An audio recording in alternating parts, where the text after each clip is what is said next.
नमस्कार विद्यार्थी मित्रों, 11वीं कक्षा के हिंदी के विषय में मैं आप सभी का हार्दिक स्वागत करती हूँ।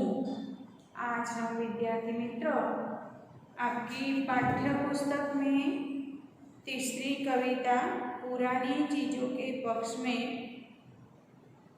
का अध्ययन करेंगे।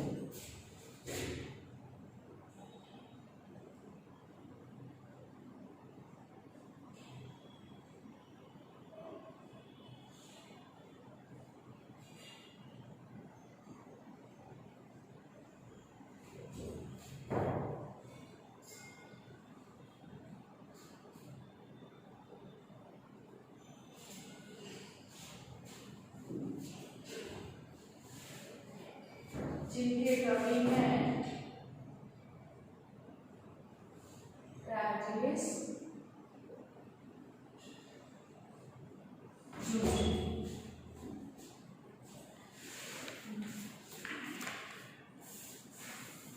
तो विद्यार्थी मित्रों, आप अपनी किताब खोलकर रखिएगा। जिनका जन्म पुरानी चीजों के पक्ष में, जिनके कवि हैं राजेश जोशी। प्रगतिशील विचारधारा के कवि राजेश जोशी का जन्म मध्य प्रदेश के नरसिंहगढ़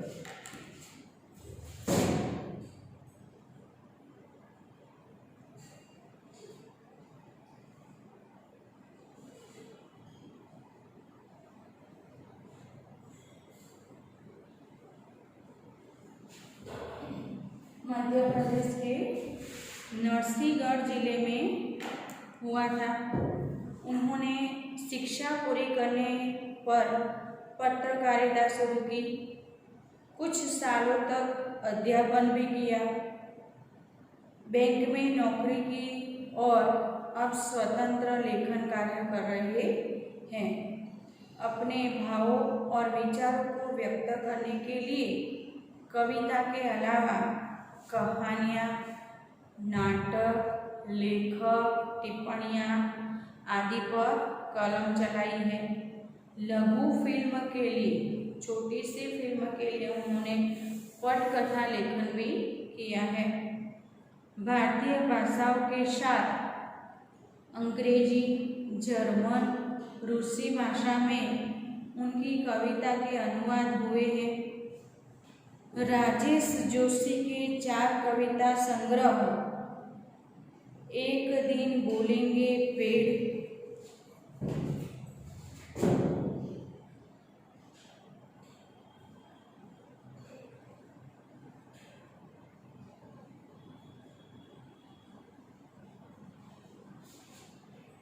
एक दिन बोलेंगे पेड़, मिट्टी का चेहरा,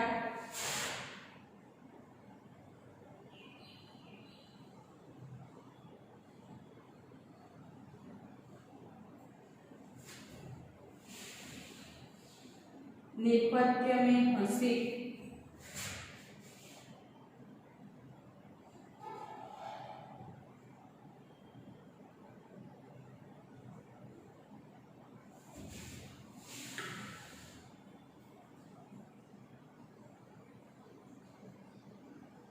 कपिल का पेड़,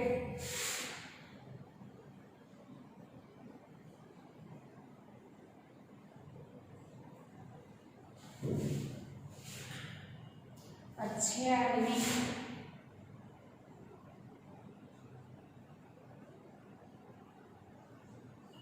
आदि उनकी रचना है। साथ ही साथ जादू जंगल, टंकारा का गाना आदि शामिल है। आलोचनात्मक टिप्पणियाँ की किताब एक कवि की नोटबुक प्रकाशित हुई है।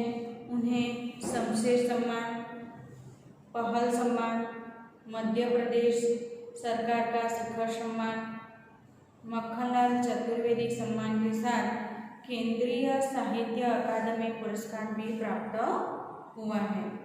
तो राजेश जोशी ने स्थानीय बोली मतलब जो प्रदेश है उसकी स्थानीय बोली पर यह कविता लिखी है।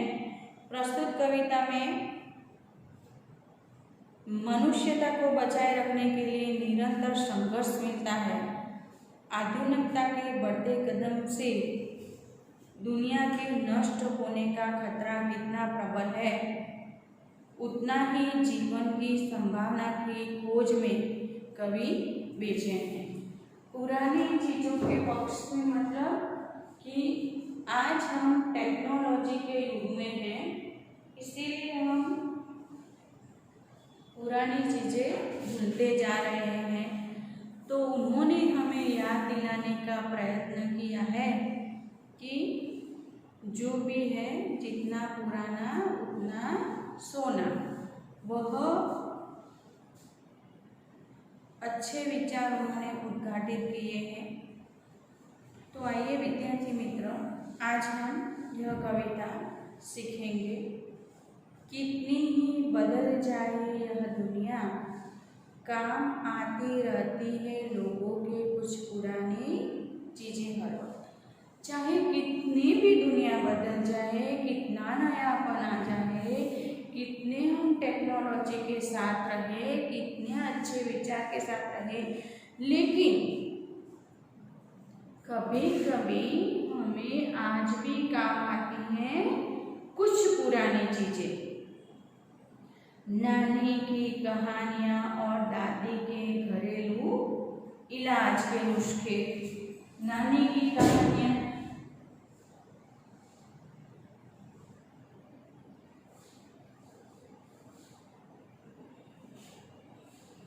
दादी जी के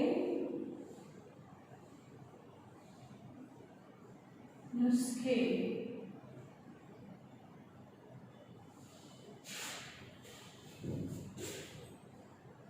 बरोबर, तो हमें नानी की कहानियां याद रहती है। दादी जी के घरेलू इलाज मतलब कि अगर हमें बुखार है, सर्दी खांसी हो रही है, तो तुरंत अम्मा याद करेगी कि चलो हल्दी वाला दूध पी लो, चलो सूंठ की गोली खा लो। तो यह क्या है, दादी जी के नुस्खे हैं, काम आते रहते हैं जैसे सदियों पुराने पहाड़ और प्राचीन। हमारे कितना भी अच्छा हो जाए, कितने भी नयापन सिखा ले, लेकिन सदियों पुराने पहाड़ और प्राचीन स्मृतियाँ, उनके किनारे बसी सभ्यता की याद हमें सदा याद आती रहती है। कंप्यूटर और सैटेलाइट के इस युग में भी दुनिया की हजारों सड़कों पर दौड़ती रहती हमारी पुरानी साइकिल। देखो आज के ज़माने में कंप्यूटर का है, सैटेलाइट का है, इंटरनेट का है, स्पेस शटल का है, तो इतनी भी टेक्नोलॉजी आ गई है, लेकिन कभी कभी आज भी सड़कों पर हम किसी लोग को साइकिल चलाते देखते हैं। क्यों साइकिल है? क्योंकि तो वह हवा का प्रदूषण नहीं होता है, और पेट्रोल डीजल की बचत भी होती है। सच एक प्राचीन चीज है और हालांकि झूठ भी, और वक्त पर दोनों ही काम आते हैं आदमी के। सच एक प्राचीन चीज है और हालांकि झूठ। सच तो सच ही है, हर वक्त हमें उसकी ज़रूरत रहती है, और हालांकि मतलब कभी परेशानियाँ कहाँ उठानी पड़ती हैं झूठ बोलने पर, और वक्त पर दोनों ही काम आते हैं आदमी के। सच हो या झूठ हो, प्राचीन हो या अर्वाचीन हो, सही समय पर हमें दोनों ही चीजें याद आती हैं। सारे बहस मुबाहिसों के बावजूद इतना तो तय है, बनिस्बत हिंसा के मुबाहिस मतलब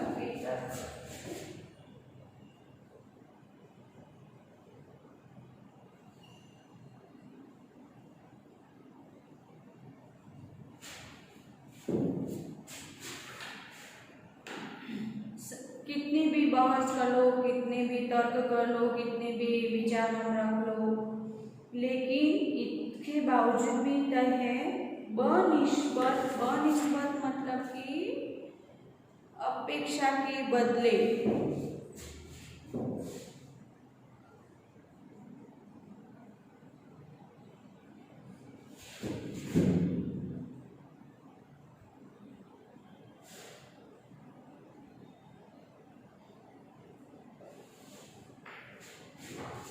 अपेक्षा के बदले हम कितना भी हिंसा के सादा सरल जीवन ज़्यादा काम आता है।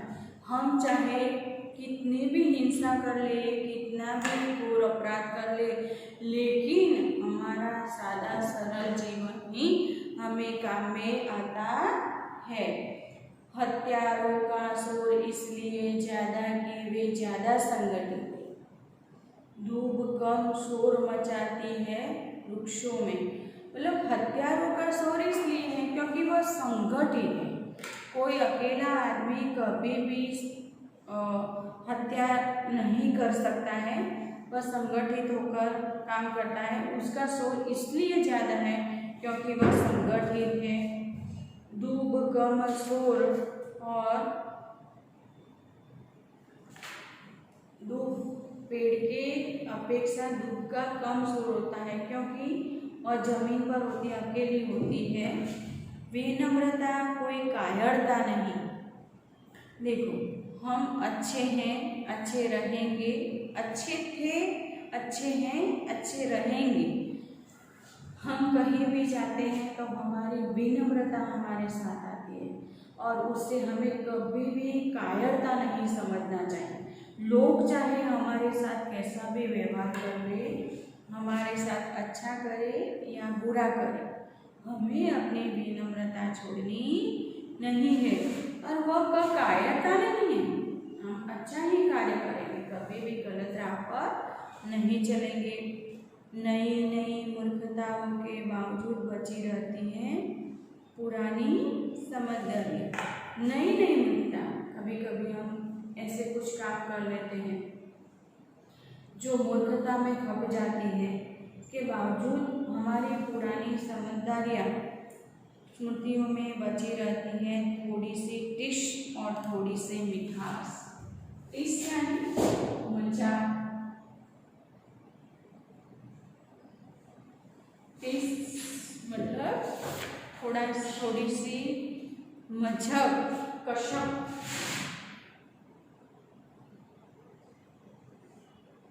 देखो, आज के इस बीमारी के युग में भी हमारे दादी जी के नुस्खे हमें हमेशा काम में आते रहते हैं। नई नई मूर्खता होती है, नई नई समझदारियाँ होती हैं, नए नए आविष्कार होते रहते हैं, किंतु हमारी पुरानी समझदारियाँ, हमारी पुरानी जो स्मृतियाँ हैं जो हमारे पास बची रहती हैं, वही हमें थोड़ी सी टिश यानी कसक हमें दे जाती है, थोड़ी सी हमें मिठास दे जाती है। इस तरह से इस पद्य में पुरानी चीज़ों के पक्ष में लेखक हमें यह समझाना चाहते हैं कि कितनी भी आधुनिकता हम प्राप्त कर ले, उसे स्वीकार कर ले, लेकिन पुरानी चीज़ें हमें आज भी याद आती रहती हैं, हम उसे छोड़ नहीं सकते हैं। तो विद्यार्थी मित्र, आपकी कविता पूर्ण होती है। आप शब्दार्थ और टिप्पणी लिखना स्वाध्याय कार्य में चर्चा कर लेती हूँ। इनमें से किसकी कहानियाँ पुरानी हैं? नानी की। कंप्यूटर और सैटेलाइट के युग में आज भी सड़कों पर क्या दौड़ रही है? साइकिल। धूप किसका प्रतीक है? तो धूप विनम्रता, विनम्रता का प्रतीक है। सारी विवादों का केंद्र स्थान, सारे विवादों का केंद्र स्थान कौन सी बातें हैं? सच और झूठ दोनों।